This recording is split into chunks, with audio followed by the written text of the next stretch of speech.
라디오를 다시 한번 펼치다. EBS 오디오북.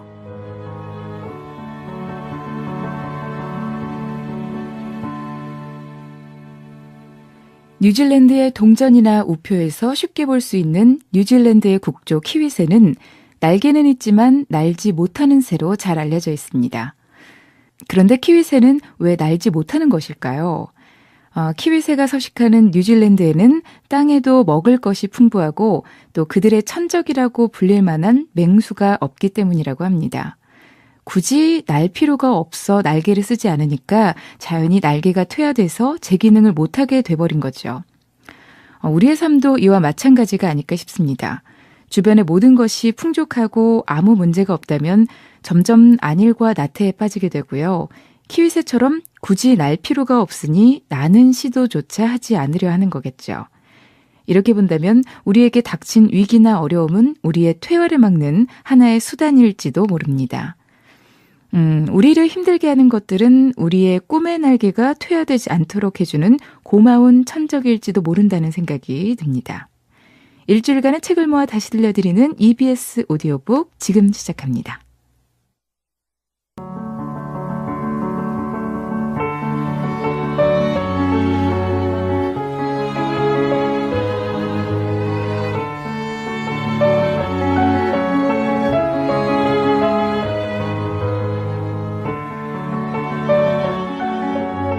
EBS 오디오북 이번 주 방송 순서 안내해드리겠습니다.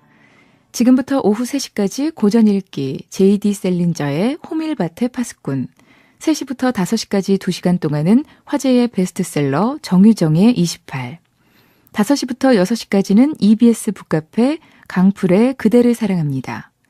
6시부터 8시 50분까지는 라디오 연재소설 백가흠의 향이 방송됩니다. 주중에 아쉽게 놓친 책이 있으셨다면 오늘 하루 EBS 오디오북과 함께 해주시기 바랍니다. 먼저 고전 읽기에서 만나볼 작품은 J.D. 셀린저의 호밀밭의 파수꾼입니다. 1951년 이 소설이 처음 출간되자 미국 사회는 논쟁에 휩싸였습니다. 소재 자체가 이 미국 사회의 치부를 들추는 데다 사용한 언어들도 직설적이었기 때문인데요. 사회적으로 공인된 직업인 교사, 목사 등을 비난한 것도 이 논란의 이유 중 하나였습니다. 하지만 논란이 계속될수록 책의 판매는 급속도로 늘었고요. 전 세계적으로 엄청난 판매고를 올렸습니다. 지금도 미국 내 각종 도서관에서 가장 많이 대출되는 도서 중 하나라고 합니다. 이 책은 과연 어떤 작품이기에 한 시대를 뒤흔들었던 걸까요?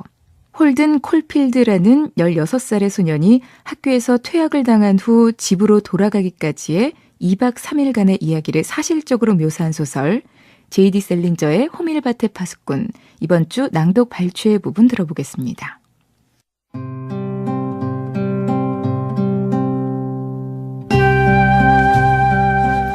정말로 이 이야기를 듣고 싶다면 아마도 가장 먼저 내가 어디에서 태어났는지, 끔찍했던 어린 시절이 어땠는지, 우리 부모님이 무슨 직업을 가지고 있는지, 내가 태어나기 전에 무슨 일들이 있었는지와 같은 데이비드 코퍼필드식의 아무짝에도 쓸모없는 이야기들에 대해서 알고 싶을 것이다.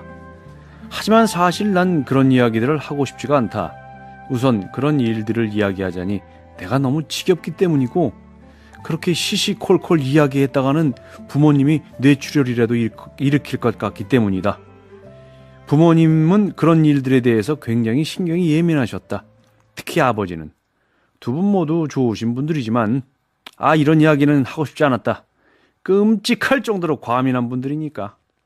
더군다나 난 여기서 따분하기 그지없는 자서전을 쓰고 싶은 생각은 추호도 없다. 그저 지난 크리스마스 시즌에 갑자기 건강이 악화되어 요양을 가기 전에 일어났던 어처구니 없는 일들에 대해서 말하고 싶은 것뿐이다. 그러니까 이건 전부 형인 D.B에게 털어놨던 이 얘기다. 형은 할리우드에서 살고 있다. 그곳은 이 지저분한 곳에서 그다지 멀지 않았고 형은 주말마다 나를 만나러 오곤 했다. 다음 달에 이곳을 떠나 집으로 돌아갈 때도 형이 날 데려다 줄 것이다. 형은 막 제규어를 샀다. 시속 200마일을 달릴 수 있는 차로 값은 무려 $4,000. 형은 지금은 돈을 많이 가지고 있다. 예전엔 그렇지 못했지만 그래도 집에 있었던 그때가 진정한 작가였다. 비밀 금붕어라는 굉장한 단편집을 썼는데 아마 들어보지는 못했을 것이다. 그 단편집에서 단연 최고는 비밀 금붕어였다. 자기가 번 돈으로 금붕어를 샀기 때문에 아무에게도 보여주지 않는 한 꼬마에 대한 이야기다. 나는 그 소설에 매우 감동했다. 하지만 지금 형은 변절해서 할리우드에 있다. 영화는 내가 정말 싫어하는 것 중에 하나다. 내 앞에서 제발 영화 이야기는 하지 않았으면 좋겠다. 난 이 이야기를 펜시 고등학교를 떠나던 그날부터 시작하고 싶다. 펜시 고등학교는 펜실베니아에 있는 에거스타운에 위치한 학교로 아마 들어본 적이 있을 것이다. 어쩌면 이 학교의 광고를 본 적이 있을지도 모르겠다. 수천 개의 잡지에서 광고를 하고 있는데 웬 잘난 척하는 녀석이 말을 타고 울타리를 뛰어넘는 사진. 그 광고를 보면 마치 이 학교에 들어오면 내내 폴로를 하는 것처럼 보인다. 하지만 난 이 근처에서 말이라고는 꼬리도 본 적이 없다. 말을 타고 있는 녀석 사진 밑에는 이런 말이 쓰여져 있다. 1888년 이래로 우리는 건전한 사고방식을 가진 훌륭한 젊은이들을 양성해내고 있습니다. 이건 정말 웃기지도 않는다. 훌륭한 젊은이들을 양성한다니 정말 말도 안 되는 소리. 이곳은 다른 학교들과 별다른 차이도 없다. 더군다나 눈을 씻고 찾아봐도 건전한 사고방식을 가진 훌륭한 젊은이들이라고는 본 적이 없다. 뭐 어쩌면 한두 명쯤은 있을지도 모른다. 많아야 그 정도일 것이고 그나마 이 학교에 들어오기 전부터 그렇게 훌륭한 학생이었을 테지.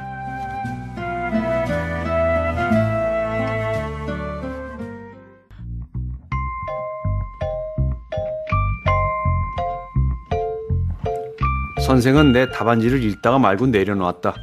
난 선생을 증오하기 시작했다. 이게 자네가 편 논지의 끝이야. 선생이 빈정거리는 목소리를 말했다. 선생처럼 늙은 사람이 얼마나 심하게 빈정거릴 수 있는지 생각조차 하지 못할 것이다. 그리고 이 답안지 끝에는 내게 보내는 편지가 적혀 있더고. 알고 있습니다.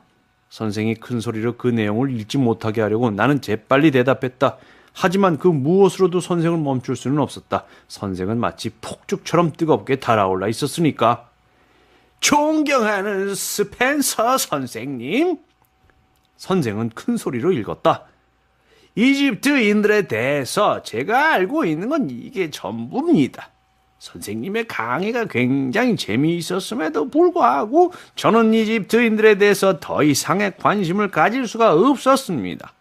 저한테 낙제점을 주셔도 괜찮습니다. 어차피 영어 과목을 빼놓고는 모두 낙제를 하게 될 테니까요. 홀든 콜필드.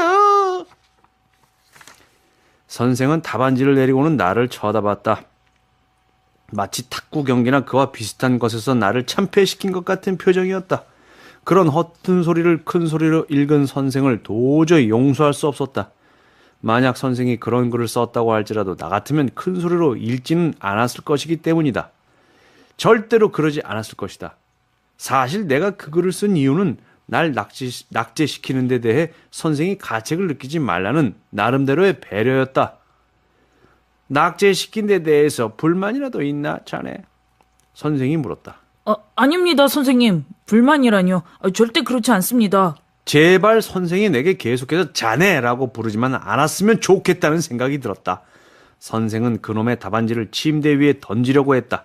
이번에도 선생은 답안지를 땅바닥에 떨어뜨렸다. 당연한 일이었다. 난 다시 한번 몸을 숙여 땅바닥에 떨어뜨렸다. 당연한 일이었다. 난 다시 한번 몸을 숙여 땅바닥에 떨어진 답안지를 주워 애틀랜틱 먼슬리 위에 올려놨다. 2분마다 이 짓을 해야 한다는 것이 정말 참기 힘들었다. 입장을 바꿔서 자네가 나라면 어떻게 했을 것 같나? 솔직하게 말해보도록. 선생이 말했다. 선생은 내게 낙제점을 준 데 대해서 마음이 편하지 않았던 것만은 사실인 모양이었다. 그래서 난 잠시 동안 허튼 소리를 중얼거렸다. 나는 정말 천하에 둘도 없는 전응아이거나 바보일 거라고 선생에게 말했다. 그리고 내가 선생이었다고 하더라도 똑같이 행동했을 것이며 선생의 일이라는 것이 얼마나 힘든 일인지에 대해 사람들이 얼마나 모르고 있는지 모르겠다는 소리를 짓거렸다. 정말 말도 안 되는 시시껄렁한 소리였다. 그렇지만 정말 우습게도 난 그런 헛소리를 짓거리면서도 머릿속으로는 온통 다른 생각을 하고 있었다. 우리 집은 뉴욕에 있었다. 그래서인지 센트럴파크 남쪽에 있는 연못을 생각하고 있었다. 내가 집에 돌아갔을 때 그 연못이 얼어붙지는 않을지, 얼어버리면 그곳에 살고 있던 오리들은 어디로 가게 되는 것인지가 궁금했다. 어떤 사람이 트럭을 몰고 와서 오리들을 태우고 동물원이나 그런 곳으로 가지는 않을까? 아니면 오리들이 멀리 날아가 버리는 것일까? 생각은 꼬리를 물고 이어졌다.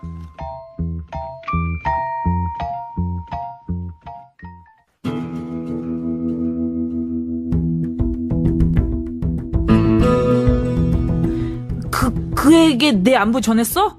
내가 물었다. 그래, 내 녀석이 폭도 그랬겠다. 그 애가 그래서 뭐라 그래? 아직도 킹을 뒷줄에다가 가만히 늘어놓기만 하는지 물어봤어? 아니, 물어보지 못했어.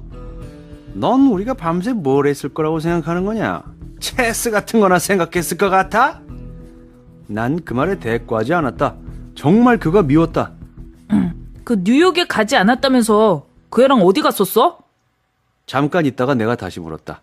목소리가 떨려 나오는 것을 숨길 수가 없었다. 진장보 없이 초조하게 느껴졌다. 일이 웃기게 돌아간다는 생각이 들었다.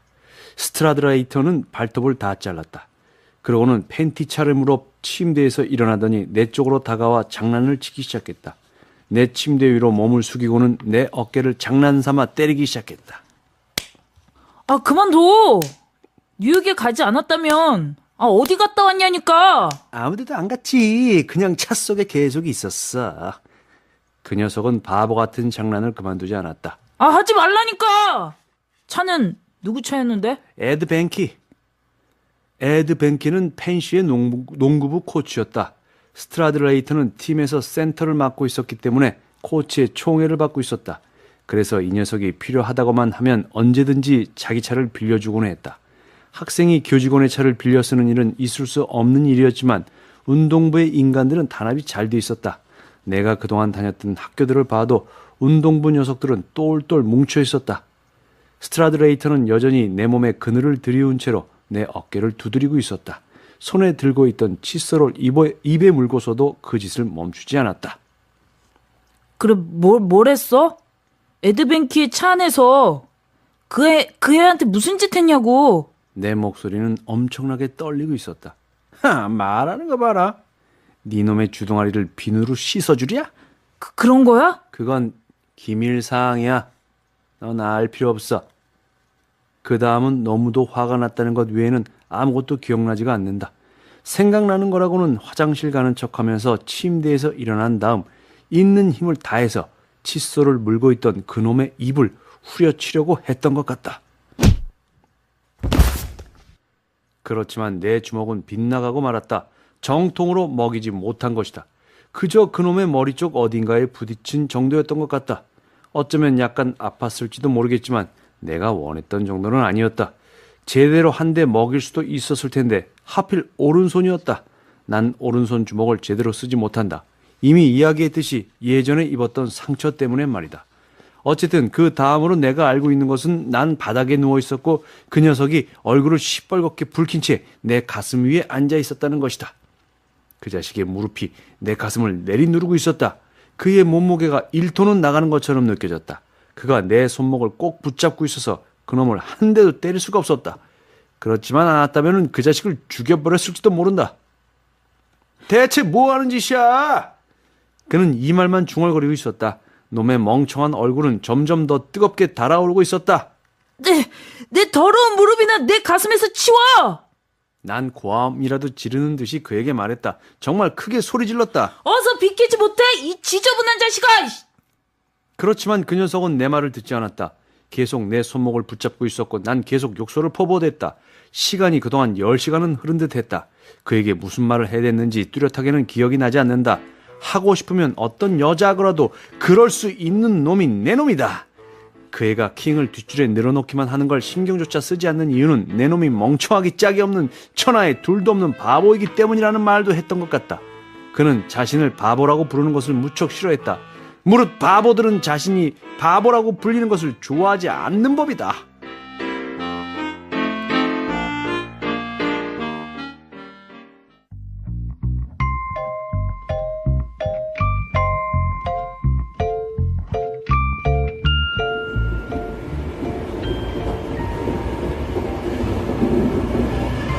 혹시 우리 아들 알아요? 이름이 어네스트 모로인데 그 애도 펜시에 다니지. 예, 잘 알고 있습니다. 우리 반이에요. 그녀의 아들은 펜시가 생긴 이래로 찾아보려고 해도 찾아볼 수 없을 정도로 가장 지독한 멍청이였다.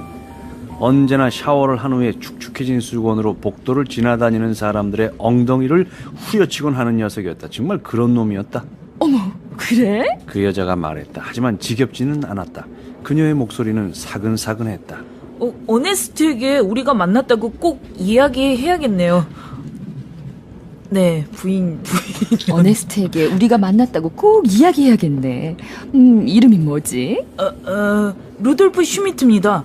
난 그녀가 내 이야기를 알게 되는 것을 바라지 않았다. 루돌프 슈미트는 우리 기숙사의 수위 이름이었다. 펜시에 다니니까 좋아? 펜시요? 그렇게 나쁘진 않지만 그렇다고 천국 같은 곳도 아닙니다. 그저 다른 학교하고 똑같은 정도죠, 뭐. 선생님들 중 훌륭하신 분들도 몇 분 계십니다. 어네스트는 학교가 너무 좋다 그러던데. 그 친구가 그렇게 생각하고 있는 건 잘 알고 있습니다. 그리고 난 허튼 소리들을 늘어놓기 시작했다. 그 친구는 모든 일을 아주 잘 받아들이고 있죠. 정말 잘하고 있습니다. 아주 잘 적응하고 있다고 할까요? 정말 그러니? 네, 어네스트는 말이죠. 물론입니다. 그러면서 난 그녀가 장갑을 벗는 모습을 가만히 지켜봤다. 손가락마다 보석이 휘감겨 있었다. 아까 택시에서 내리다가 손톱이 부러져서. 그녀는 이렇게 이야기하면서 나를 보고 환하게 미소를 지어 보였다. 정말 그랬다. 대부분의 사람들은 미소 자체를 짓지 않을 뿐더러 혹시 짓더라도 보기 아주 좋지 않았다. 어네스트의 아버지와 난 늘 그 애를 걱정하고 있단다. 친구들하고 잘 지내지 못할까봐 말이야. 예? 무슨 말씀이시죠? 글쎄, 그 애는 아주 예민하거든. 그래서 이제까지 다른 아이들과 잘 어울린 적이 한 번도 없어. 아마 그 또래 다른 아이들보다 모든 일들을 심각하게 받아들이기 때문인 것 같아. 예민하다고? 난 정말 기가 막혔다. 화장실 변기도 그 녀석보다는 더 예민하겠다. 아이고, 언니는 펜시에서 가장 인기 좋은 친구 중에 한 명이에요. 알고 계셨어요? 아니, 전혀 몰랐는데. 난 고개를 끄덕였다. 사실 모두들 그 친구를 알게 되기까지는 시간이 좀 걸리기는 했어요. 하지만 정말 재미있는 아이예요. 여러 가지 면에서 좀 낯설기도 했지만요. 무슨 말인지 아시겠어요? 그 애를 처음 봤을 때는 조금 건방진 아이라고 생각했어요. 그런 생각이 들었죠. 하지만 그는 그렇지 않았습니다. 아주 개성이 강한 친구였고 그래서 그를 알아가는데 시간이 걸렸던 거예요. 멀어 보이는 아무 말도 하지 않았다. 그 얼굴이라니. 혼자 보기 아까울 정도였다. 난 그녀를 자리에 딱 달라붙게 만들어버린 것이다. 어머니라면 누구나 자기 자식이 잘났다는 이야기를 듣고 싶어 하기 마련이다. 그때부터 갑자기 헛소리를 짓거리기 시작했다. 그 친구가 선거 이야기를 했습니까? 반장 선거 말이에요. 내가 물었다. 그녀는 고개를 흔들었다. 난 그녀의 넋을 빼놓았다는 것이다. 정말 그랬다. 언니가 반장이 되기를 우리들 대부분이 바랬어요. 만장일치로 그 친구를 뽑기로 돼 있었거든요. 그 일을 할 만한 사람은 그 애밖에 없었거든요. 난 계속 주절거리고 있었다. 하지만 해리 펜서라는 친구가 느닷없이 당선돼 버린 거예요. 그 애가 반장으로 뽑힌 이유는 아주 단순하죠. 언니가 자신을 반장 후보로 추천해주지 못했기 때문이에요. 그 친구는 너무 수줍음을 탔고 겸손했어요. 그가 거절했던 겁니다. 세상에 정말 수줍음이 많아요. 어머니께서 그 친구가 그 점을 극복할 수 있도록 도와주셔야 될 것 같습니다. 난 그녀를 쳐다봤다. 근데 집에서 이런 얘기 하던가요? 아니, 전혀. 난 고개를 끄덕였다. 언니는 그런 친구죠. 절대로 말하지 않을 겁니다. 그 애는 한 가지 결점이 있다면 너무 수줍음을 타고 겸손하다는 거예요. 정말 어머님께서 가끔씩은 그 친구가 편안하게 마음 먹을 수 있도록 도와주셔야 할 것 같아요.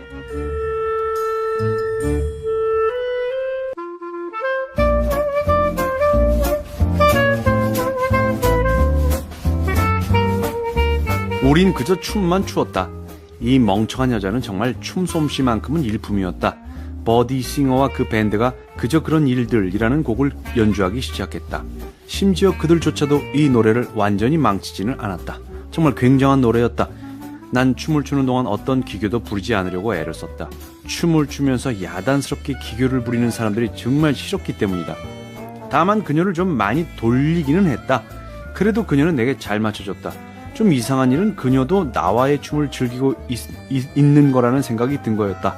갑자기 그녀가 엉뚱한 소리를 내뱉기 전까지 말이다. 어젯밤 친구들하고 피터 로레를 봤거든요. 영화배우 말이에요. 그 사람이 신문을 사고 있더라고요. 정말 멋있었어요. 운이 좋았군요. 정말 운이 좋았어요. 본인도 그걸 알고는 있나요? 그녀는 정말 바보였다. 하지만 춤은 기가 막히게 췄다. 난 불현듯 그녀의 멍청한 머리 위에 키스하고 싶다는 생각을 참을 수가 없었다. 가르마가 있는 부분에 말이다. 그래서 키스했다. 그녀는 화를 내기 시작했다. 세상에, 무슨 짓을 하는 거예요? 아무것도 아닙니다. 정말이에요. 당신이 춤을 너무 잘 춰서 그래서 그런 거예요. 내게는 초등학교 4학년짜리 여동생이 하나 있는데요. 그 애만큼 춤을 잘 추시는 것 같아요. 그 애는 이 세상에서 가장 춤을 잘 춘답니다. 말도 안 되는 소리 좀 하지 마세요. 젠장 주제에 숙녀란 말이지. 이쯤 되면 거의 여왕 수준이었다. 어디서 오신 겁니까? 그녀는 대답하지 않았다. 피터 로레가 다시 나타나지 않을까 찾아보느라 정신이 없는 모양이었다. 어디서 오셨냐고요? 뭐라고 했어요? 어디서들 오셨냐고 했습니다. 대답하기 쉽지 않으시면 뭐 안 하셔도 됩니다. 억지로 말할 필요는 없습니다. 워싱턴주 시애틀에서 왔어요. 그 여자는 대답을 해주는 것이 마치 내게 커다란 호의나 베푸는 것처럼 말했다. 당신은 정말 대화하기 좋은 사람이에요. 그거 알고 있었어요? 뭐라고요? 난 그냥 아무 말도 하지 않았다. 그 여자는 어차피 내 얘기는 흘려듣고 있었으니까 말이다. 빠른 음악이 나오면 지르박 이렇게 추시겠어요? 펄쩍 뛰고 그러는 촌스러운 지르박 말고 그냥 쉽고 보기 좋게 말이에요. 음악이 빨라지면 모두들 자리로 돌아갈 테니 말입니다. 뚱뚱하고 나이 많은 사람들은 제외하고 말이죠. 무대를 좀 더 넓게 쓸 수 있을 거예요. 그러던지요. 그건 그러고 대체 몇 살이에요? 그녀가 물어보자 왠지 모르게 화가 났다. 젠장, 기분 잡치기는. 난 12살이요. 나이에 비해 조숙하지. 아까도 말했죠. 그런 식으로 말하지 말라고. 계속 그런 식으로 말할 거면 난 그냥 자리로 돌아갈 거예요. 나는 미친 사람처럼 그녀에게 미안하다고 말했다. 왜냐하면 그때 밴드가 빠른 음악을 연주하기 시작했기 때문이다. 그녀는 나와 지르박을 추기 시작했다. 그렇지만 촌스러운 지르박이 아니라 보기 좋고 쉽게 말이다. 그녀는 정말 춤을 잘 췄다. 그저 그녀를 건드리기만 하면 됐다. 더군다나 그녀는 몸을 돌리면서 작고 귀여운 엉덩이를 보기 좋게 흔드는 것이었다. 그녀는 나를 미치게 만들었다. 정말이었다. 우리가 자리로 돌아갔을 때 난 그 여자에게 반쯤 빠져 있었다. 여자들은 정말 그랬다. 여자들이 예쁜 짓을 할 때마다 아무리 볼품없고 멍청하더라도 어느 정도는 반하게 되고 마는 것이다. 그럴 때면 남자들은 자신이 어디에 있는지도 잘 모르게 되고 마는 것이다. 세상에 여자들이란, 그들은 정말 사람을 미치게 만든다. 여자들은 정말 그렇게 할 수 있다.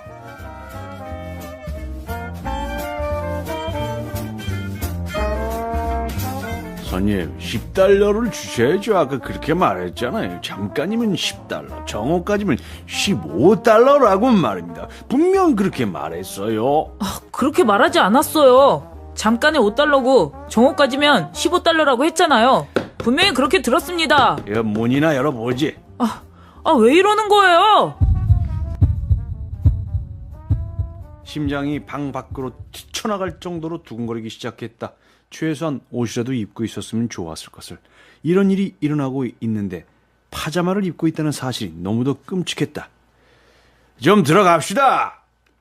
모리스가 커다랗고 지저분한 손으로 나를 밀어붙였다.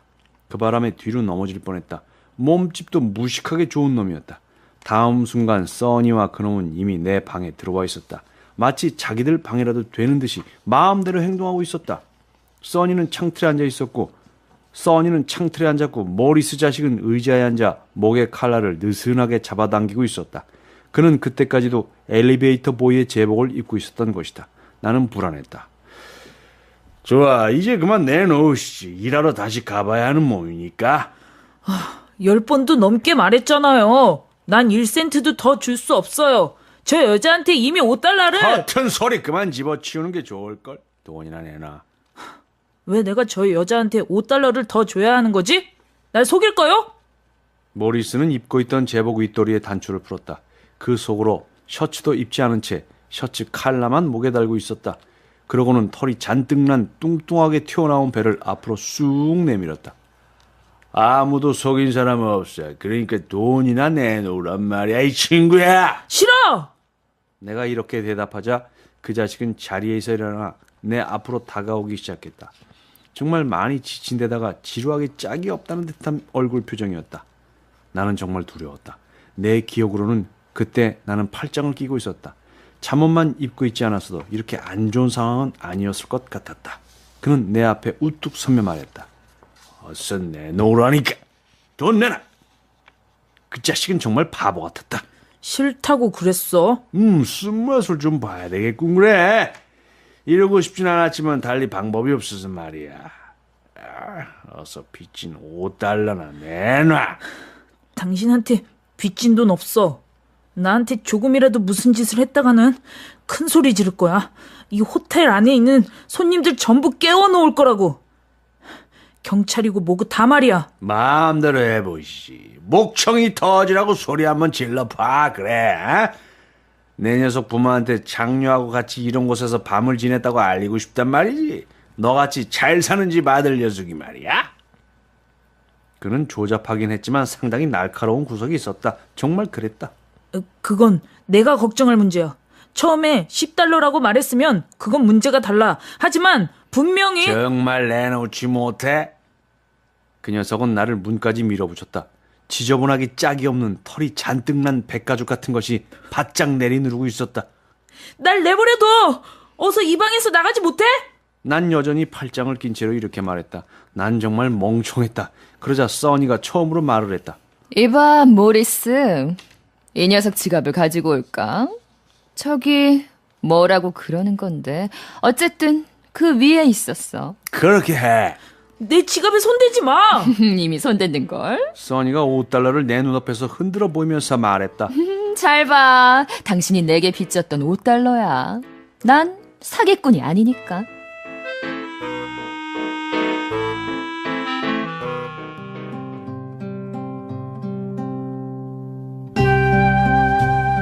지나가다가 노 같은 것을 건드리기라도 하면 경비 아저씨가 이건 만지면 안 되는 거다 얘들아 라고 말하곤 했다. 경찰들하고는 달리 언제나 부드러운 목소리였다.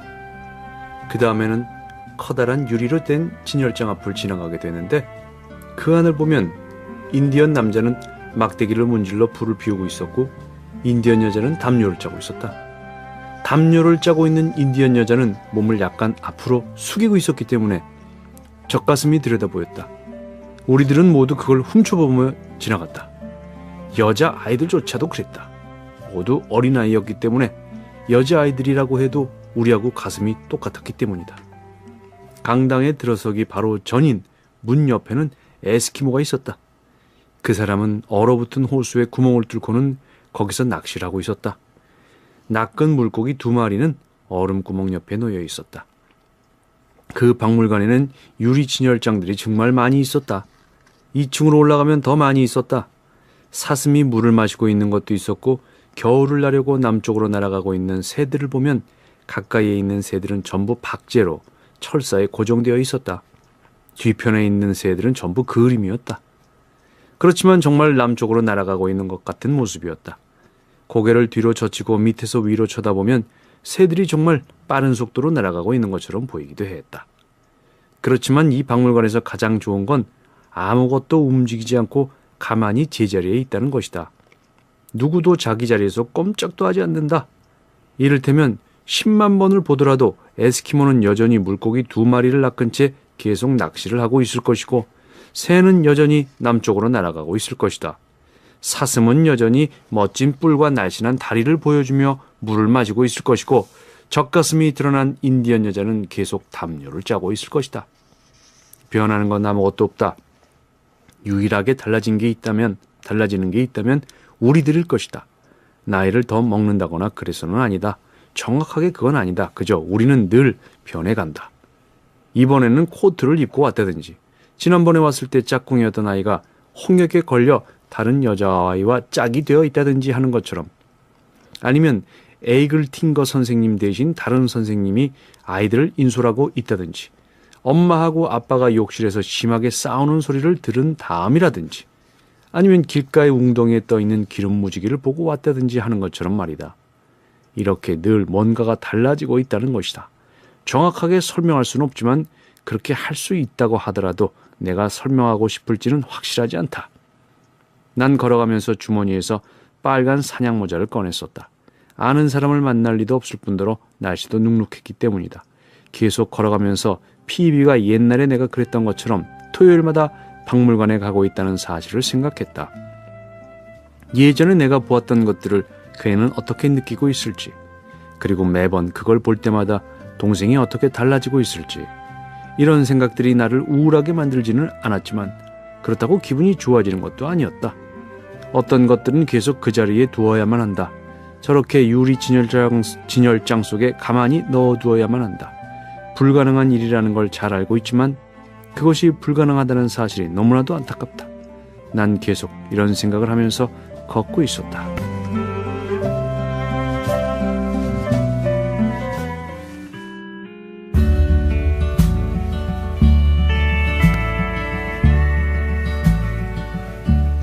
셀리, 왜? 저쪽에 앉아있는 여자를 바라보고 있던 그녀가 대답했다. 이제까지 실증 내본 적 없어? 그러니까 어떤 일을 하지 않으면 엉망이 될지도 모른다는 불안감 같은 거, 그런 거 느껴본 적이 없냐는 거지. 그러니까 말하자면 학교 같은 게 마음에 드냐는 소리야. 학교는 끔찍할 정도로 지겹지. 그건 학교가 싫다는 소리니? 지겨운 거야, 나도 알지. 그런데 난 네가 학교를 싫어하는지 알고 싶은 거야. 글쎄, 정확하게 말하자면 싫다고만은 할 수 없을 것 같아. 자기는 언제나 그래, 난 싫어. 정말 지긋지긋할 정도로 싫어해. 그뿐만이 아니야. 모든 것이 다 그래. 뉴욕에서 사는 것도 싫고, 택시니 메디슨가의 버스들 뒷문으로 내리라고 고함이나 질러대는 운전기사들, 그리고 런트 부부를 천사라고 그러는 멍청이에게 소개되는 일이나, 밖에 잠깐 나가려고 해도 엘리베이터를 타야 되는 일이나, 브룩스에 가서 바지를 맞춘 놈들, 언제나 사람들은 목소리 좀 낮춰. 그녀가 이렇게 말하는 건 정말 웃기는 일이었다. 난 큰 소리로 말하지 않았기 때문이다. 자동차는 어떤지 생각해봐. 난 목소리를 낮춰 작은 목소리로 말을 이었다. 거의 모든 사람들이 자동차에 미쳐 있다고. 조금이라도 긁힐까봐 그냥 걱정을 하지 않나. 모이기만 하면 1개런으로 몇 마일이나 달릴 수 있나 하는 얘기를 하지. 새 차를 사놓고 금세 새로 나온 차를 갖고 싶어 하고 말이야. 난 자동차를 좋아하지 않아. 관심조차 없어.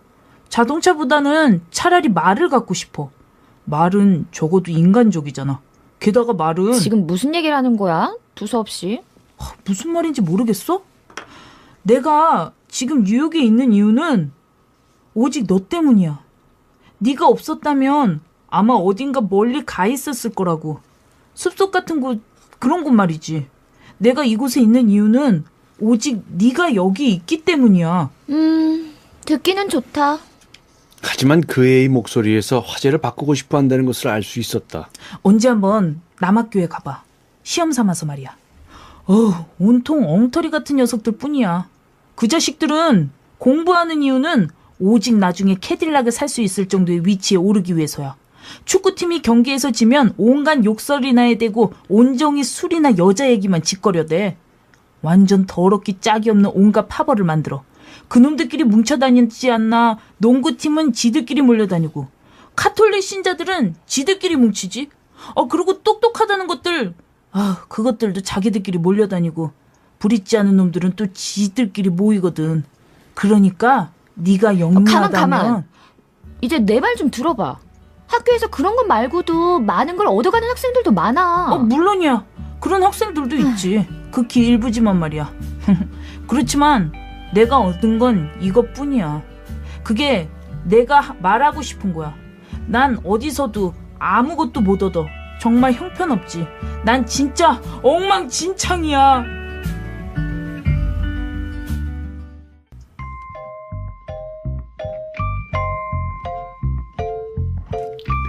있잖아. 지금 생각난 게 있어. 여기서 도망가면 어떨 것 같아? 계획이 있어. 그리니치 빌리지에 아는 친구놈이 있는데 그 녀석한테 차를 한 2주 정도 빌리는 거야. 전에 같은 학교에 다녔던 친구인데 $10쯤 받을 돈도 있거든. 그러면 내일 아침에 매사추세나츠 버몬트 근방으로 차를 몰고 가는 거야. 그곳은 정말 경치가 끝내주거든. 정말이야. 난 점점 흥분하기 시작했고 이런저런 생각에 몰두하다가 손을 내밀어 셀리의 손을 잡았다. 아, 정말 바보 같은 짓이었다. 농담한 거 아니야. 한 $180쯤 저축해둔 돈도 있어. 그러니까 내일 아침에 은행 문 여는 대로 돈을 찾아다가 그 친구한테 가서 차를 빌리는 거야. 농담 아니고 정말이야. 오두막집 같은 데서 돈이 떨어질 때까지 지내다가 돈이 다 떨어지면 내가 일자리를 구하는 거야. 그리고 냇물 같은 게 흐르는 곳에서 사는 거야. 야, 정말 끝내주는 생활이 될 것 같지 않냐? 어떻게 생각해? 같이 가자. 네 생각을 말해봐. 같이 가는 거지? 자기는 그런 일 못해. 왜 못한다는 거야? 뭘 할 수 없다는 건데? 나한테 소리 지르지 마. 제발 부탁이야. 그녀가 말했다. 하지만 그건 헛소리였다. 난 그에게 소리 지르지 않았기 때문이다. 왜? 왜 할 수 없다는 거야? 어째서 그렇다는 거야? 자기는 할 수 없으니까 그게 다야. 무엇보다 우리는 아직 어린애나 마찬가지잖아? 돈이 떨어지고 일자리도 구하지 못하면 어떻게 할 거지는 생각해 봤어? 둘 다 굶어 죽을 거야. 자기가 하는 얘기는 너무 꿈 같아. 사실 꿈 같은 얘기 아니야. 난 일자리를 얻게 될 테니까. 그런 걱정은 하지 마. 넌 그런 거 걱정하지 않아도 돼. 무슨 문제가 있다고 그러는 거야? 나하고 같이 가고 싶지 않은 거야? 그러면 그런 거라고 얘기해. 싫다는 건 아니야. 그렇지 않아. 난 그 애가 미워지기 시작했다. 그런 일을 할 시간은 앞으로 있을 거야. 자기가 대학에 가고 나서도 얼마든지 말이야. 그런 다음에 우리도 결혼할 수도 있고 좋은 곳에 얼마든지 갈 수 있어. 자긴 그저 아니, 그렇지 않아. 갈 수 있는 곳이 얼마든지 있는 거 아니야. 모든 게 변할 테니까. 난 다시 우울해지고 있었다. 뭐라고 말했어? 무슨 소리인지 못 들었어. 조금 전에만 해도 소리 지르더니 이번에는 아무 데도 가지 못할 거라고 말했어. 내가 대학을 가고 난 후 말이지. 내 말 똑똑히 들어봐. 그땐 모든 게 달라질 거야. 우린 여행 가방을 들고 엘리베이터를 타고 내려가겠지. 알고 지내던 사람들한테 전화로 작별 인사를 하고 호텔에 들어가면 그림 엽서를 보내야 할 거야. 난 회사에 취직해서 돈을 벌고 택시나 메디슨가의 버스를 타고 출근하겠지. 신문을 읽거나 온종일 브릿지나 하겠지. 그게 아니면 극장에 가서 시시하기 짝이 없는 단편 영화나 예고편, 영화 뉴스 같은 걸 보게 될 거야. 영화 뉴스라. 그게 또 대단한 거지. 언제나 경마를 보여주거나 어떤 귀부인이 배 위에서 병을 깨트리는 모습이라든가 침팬치가 팬티를 입고 자전거 타는 모습, 그런 거 보여주니 말이야. 내가 무슨 말을 하는지 넌 하나도 모르고 있어. 아마 모르겠지. 어쩌면 자기도 모르고 있는지도 몰라. 지금 우린 서로를 미워하고 있었다. 뭔가 좀 지적인 대화를 해보려고 노력해봤지만 아무 소용이 없었다. 이런 이야기를 시작했던 내 자신이 너무나도 후회됐다.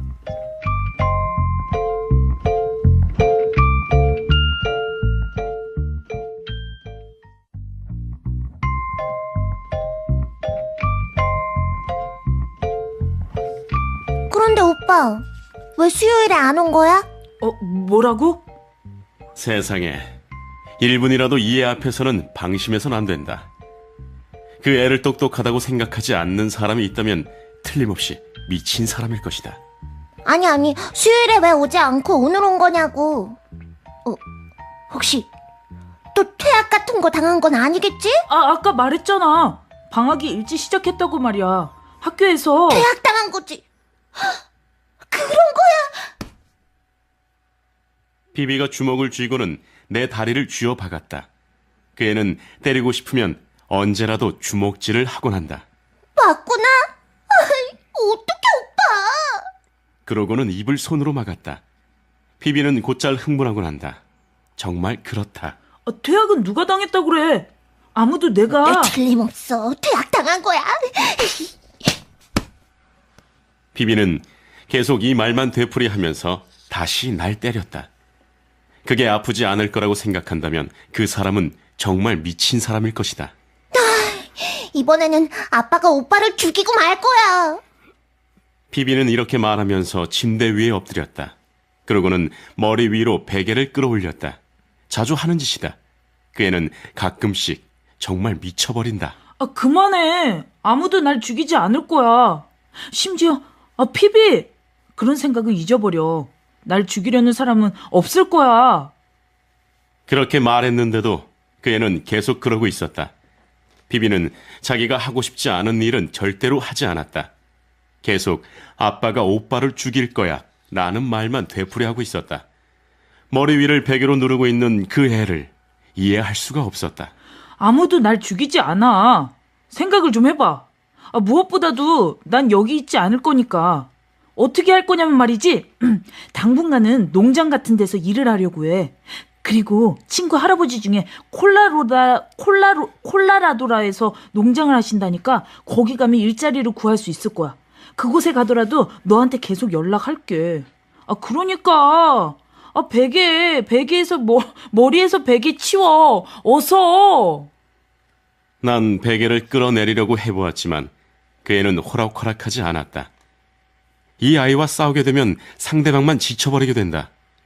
그 애는 베개를 머리 위에 올려놓고 싶을 때까지 계속 그렇게 하고 있을 것이다. 피비, 부탁이야. 응. 얼굴 좀 들어봐. 자, 어서. 이봐. 웨더필드, 고개 좀 들어보라니까. 그래도 피비는 얼굴을 내밀지 않았다. 가끔씩 아무리 달래도 말을 안 들을 때가 있다. 하는 수 없이 나는 그 자리에서 일어나 거실로 나왔다.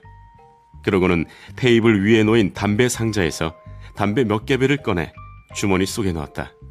담배가 떨어졌기 때문이다.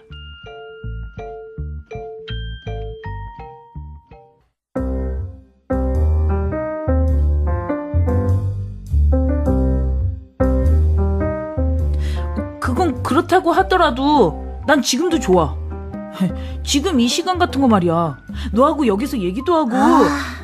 그런 건 실제라고 할 수 없잖아. 실제라고 할 수 있어. 분명히 그래. 어째서 아니라고 하는 거야. 정말 사람들은 실제적인 걸 실제라고 하지 않는다니까. 나 정말 환장하겠다. 그렇게 욕 좀 하지 마. 좋아. 그럼 다른 걸 말해봐. 앞으로 뭐가 되고 싶은 건지 말이야. 예를 들면 과학자나 변호사 같은 거. 과학자는 못 될 것 같다. 과학은 정말 못하니까. 그럼 아빠 같은 변호사는? 변호사는 괜찮지만 그렇게 썩 끌리는 건 아니야. 그러니까 죄 없는 사람들의 생명을 구해준다거나 하는 일만 할 수 있다면 좋겠지만 변호사가 되면 그럴 수만은 없게 되거든. 일단은 돈을 많이 벌어야 하고 몰려다니면서 골프를 치거나 브릿지를 해야만 해. 좋은 차를 사거나 마티니를 마시면서 명사인 척하는 그런 짓들을 해야 된다는 거야. 그러다 보면 정말 사람의 목숨을 구해주고 싶어서 그런 일을 한 건지 아니면 굉장한 변호사가 되겠다고 그 일을 하는 건지 뭐가 뭔지 모르게 된다는 거지. 그러니까 말하자면 재판이 끝나고 법정에서 나올 때 신문기자니 뭐니 하는 사람들한테 잔뜩 둘러싸여서 환호를 받는 삼류 영화의 주인공처럼 되는 거 말이야. 그렇게 되면 자기가 엉터리라는 걸 어떻게 알 수 있겠니? 그게 문제라는 거야. 피비가 내 말을 알아듣고 이해했는지는 의심스러웠다. 아직 어린아이였으니까. 하지만 적어도 내 말에 귀를 기울이고는 있다. 들어주는 사람이 있다는 건 그렇게 나쁠 건 없다. 아빠가 오빠를 죽일 거야. 분명히 죽일 거라고. 그렇지만 난 그 애의 말을 듣고 있지 않았다. 다른 생각, 아니 미친 생각을 하고 있었다. 내가 뭘 하고 싶은지 알고 싶어? 내가 뭐가 되고 싶은지 말해줄까? 만약 내가 그놈의 선택이라는 걸 할 수 있다면 말이야. 말 좀 곱게 하라니까. 너 뭐야? 호밀밭을 지나가는 사람들을 붙잡는다면 이라는 노래 알지? 내가 되고 싶은 건 그 노래는 호밀밭을 걸어오는 누군가와 만난다면이야. 그건 시야. 로버트 번스가 쓴 거잖아. 로버트 번스의 시라는 것쯤은 나도 알고 있다 뭐. 그렇지만 피비가 옳았다. 호밀밭을 걸어오는 누군가와 만난다면이 맞다. 사실 난 그 시를 잘 모르고 있었다. 그래. 내가 잡는다면으로 잘못 알고 있었나 봐. 그건 그렇다 치고 나는 늘 넓은 호밀밭에서 꼬마들이 재미있게 놀고 있는 모습을 상상하곤 했어. 어린애들만 수천 명이 있을 뿐 주위에 어른이라고는 나밖에 없는 거야. 그리고 난 아득한 절벽 옆에 서서 내가 할 일은 아이들이 절벽으로 떨어질 것 같으면 재빨리 붙잡아주는 거야. 애들이란 앞뒤 생각이고 뭐고 마구 달리는 법이니까. 그럴 때 어딘가에서 내가 나타나서는 꼬마가 떨어지지 않도록 붙잡아주는 거지. 온종일 그 일만 하는 거야. 말하자면 호밀밭에 파수꾼이 되고 싶다고나 할까? 바보 같은 얘기라는 건 알고 있어. 하지만 정말 내가 되고 싶은 건 그거야. 바보 같겠지만 말이야.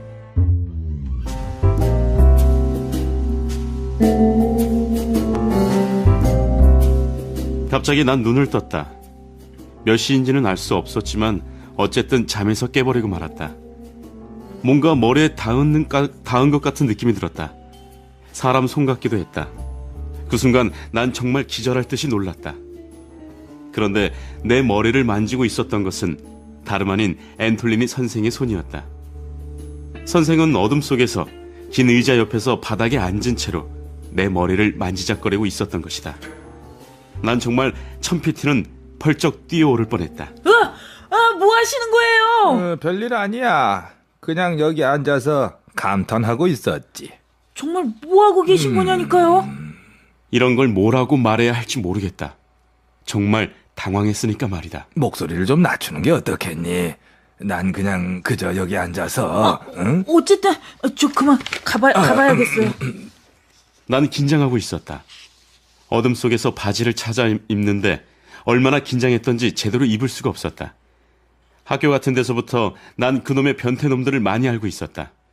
그런데 그놈들을 나와 있을 때면 언제나 변태 같은 짓거리들을 하려 했다. 어디로 가겠다는 거야?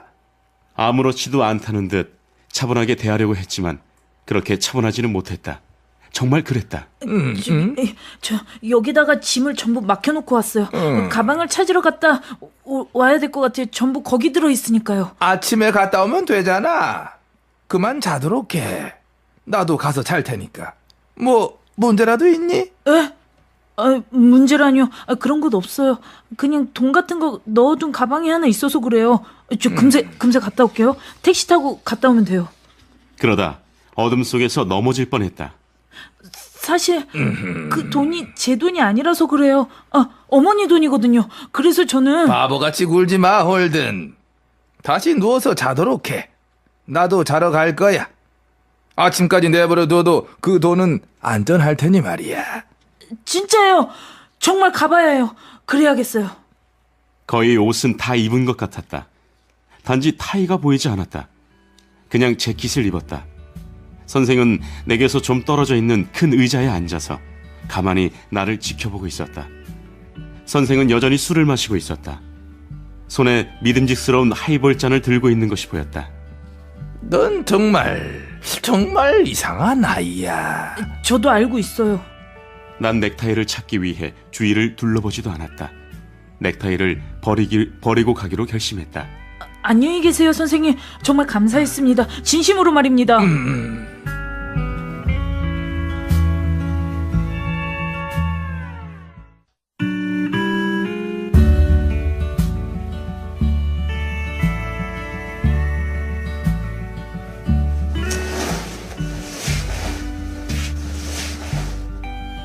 난 피비를 맞이하기 위해 박물관을 나와 입구에 있는 계단을 내려가기 시작했다. 그런데 그 애는 여행 가방을 들고 있었다. 그런 걸 왜 가지고 온 것인지 도무지 알 수가 없었다. 마침 5번가를 가로질러 오고 있었는데 그 큰 여행 가방을 질질 끌다시피 하면서 오고 있었다. 아니, 가방에 그 애가 끌려올 상황이었다. 가까이 가서 보니 그건 내가 후튼에 있을 때 썼던 헌 가방이었다. 그 가방을 왜 가지고 온 건지 정말 알 수가 없었다. 오빠. 쓸모없는 가방을 가지고 오느라고 힘들었는지 숨을 가쁘게 몰아쉬고 있었다. 안 오는 줄 알았어. 근데 그 가방에는 뭐가 들어있는 거야? 난 더 필요한 거 없어. 이대로 떠날 거니까. 여기에 맡겨둔 가방도 찾아가지 않을 생각이야. 아, 그런데 뭘 그렇게 들어있는 거야, 그거는. 피비는 가방을 바닥에 내려놓았다. 내 옷. 나도 오빠하고 같이 갈 거야. 괜찮지? 뭐라고? 그 애의 말을 듣고 난 하마터면 기절할 뻔했다. 정말 그랬다. 어지러운 것 같았다. 또 쓰러질지도 모른다는 생각이 스치고 지나갔다. 찰린한테 들키지 않으려고 뒤쪽 엘리베이터를 타고 내려왔어.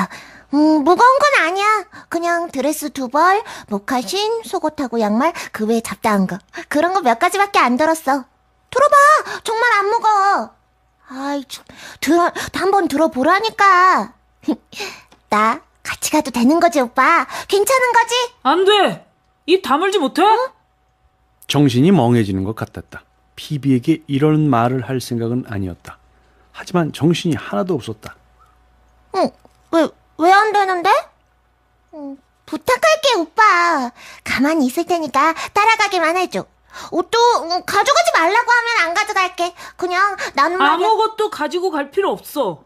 넌 못 갈 테니까. 아, 조용히 해. 오빠, 부탁이야. 나도 갈래. 정말 가고 싶단 말이야. 오빠한테 조금도 피해가 안 넌 가게. 안 가는 거야. 가만히 있어. 가방 이리 주고.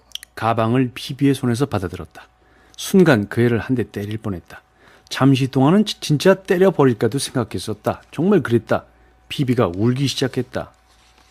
넌 학교 연극에도 나가야 되잖아. 베네딕트 아놀드의 역을 맡았다면서. 어떻게 할 건데? 연극에 나가기 싫다 이거야? 연극 안 나갈 거야? 그러자 피비는 더욱 서럽게 울기 시작했다. 난 기분이 좋아졌다. 불현듯 피비의 눈이 퉁퉁 붓도록 울리고 싶다는 생각이 들었다. 그 애가 밉기까지 했다. 피비가 나와 함께 간다면 연극에는 나가지 못하게 될 것이다. 그 때문에 그 애가 미웠다. 이리 와. 난 또다시 박물관 계단을 올라갔다. 그 애가 가지고 온 가방을 휴대폰 보관소에 맡겨야겠다고 생각했기 때문이다. 그리고 방과 후 3시쯤에 찾아가면 될 것이었다. 이 가방을 들고는 학교에 갈 수가 없을 것이었다. 자, 가자니까. 그렇지만 피비는 내 뒤를 따라오지 않았다. 그래서 난 혼자 휴대폰 보관함에 가서 가방을 맡겼다. 그때까지 그 애는 가만히 보도 위에 서 있었다.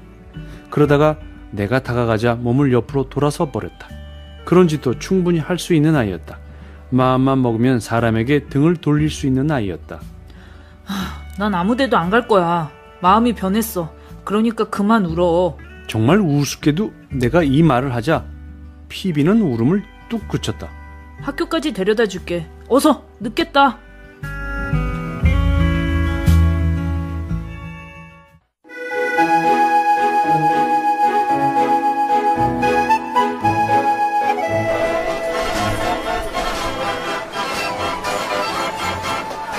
목마가 돌기 시작했고 나는 회전 목마를 타고 있는 피비를 바라보고 있었다. 그 애 말고 목마를 타고 있는 아이들은 5-6명 정도밖에 없었다. 지금 나오고 있는 곡은 흐려진 그대 눈동자였는데 재즈풍으로 신나게 연주되고 있었다. 아이들은 모두 다 공짜로 한 번 더 타기 위해 황금의 링을 잡으려 하고 있었다. 피비도 다른 아이들과 똑같이 하고 있었는데 목마에서 떨어질까봐 걱정됐다. 하지만 아무 말도 하면 안 된다. 그러다가 떨어져도 할 수 없다. 그렇더라도 아무 말도 해서는 안 되는 것이다. 목마의 회전이 끝나자 피비가 내 쪽으로 다가왔다. 이번엔 오빠도 같이 타자. 아이 됐어. 난 그냥 여기서 너 보고 있을게. 예, 보기만 해도 좋아. 그렇게 말하고는 피비에게 돈을 주었다. 자, 가서 표나 몇 장 더 사와. 피비는 돈을 받고는 이렇게 말했다. 이제 오빠한테 화 안 났어? 알아. 어서 가봐. 또 돌려고 한다. 빨리. 그때 갑자기 그 애가 내게 키스했다. 그러더니 손을 내밀고는 이렇게 말했다. 비야, 비가 오잖아? 알아. 그러자 그 애는 내 주머니에 손을 넣어 빨간색 사냥 모자를 꺼냈다. 그리고는 내 머리 위에 씌워줬다. 정말 날 꼼짝 못하게 만드는 아이다. 넌 필요 없어? 응, 잠깐 동안만 오빠가 쓰고 있어. 알았어. 빨리 가봐. 진짜 놓치겠어. 목마 못하겠다. 아직 말도 고르지 않았잖아. 그래도 피비는 계속 내 옆에서 서성거리고 있었다. 아까 말한 거 정말이야? 아무데도 안 간다는 거 말이야. 나중에 정말 집으로 올 거야? 그래. 정말 그렇게 할 생각이었다. 난 피비에게 거짓말을 하지 않았다. 결국 집으로 돌아갔으니까. 어서 가라니까. 피비는 달려가서 표를 사서는 목마로 돌아왔다. 회전 목마가 움직이기 직전이었다. 재빨리 빙 돌아 자기 말에 올라타고는 내게 손을 흔들었다. 나도 손을 흔들어 주었다.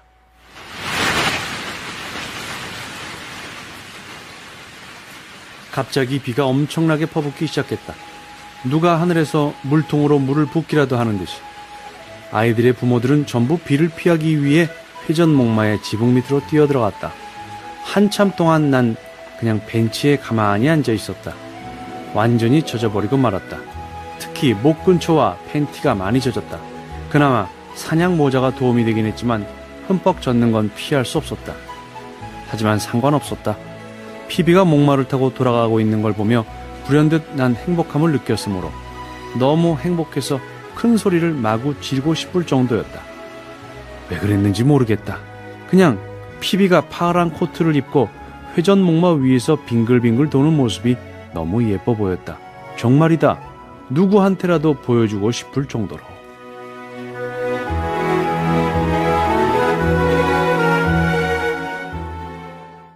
고전 읽기 J.D. 셀린저의 호밀밭의 파수꾼 이번 주 내용 만나보셨습니다. 기성세대의 위선과 비열함에 절망한 홀드는 어린 아이들에게 애정을 갖게 되고요. 또 호밀밭에서 뛰어노는 아이들의 안전을 지켜주는 파수꾼이 되고 싶어 합니다. 그리고는 질식할 것 같은 뉴욕을 벗어나서 한적한 숲속에서 살고자 먼 곳으로 떠나려 하는데요. 여동생 피비의 믿음과 사랑 속에서 희망을 발견하고는 다시 집으로 돌아갑니다. 피비의 맑은 영혼이야말로 고독한 호밀밭의 파수꾼 홀든을 지켜주는 파수꾼이었던 겁니다. 이번 주 고전 읽기는 여기까지고요. 이어서 화제의 베스트셀러 만나보시죠.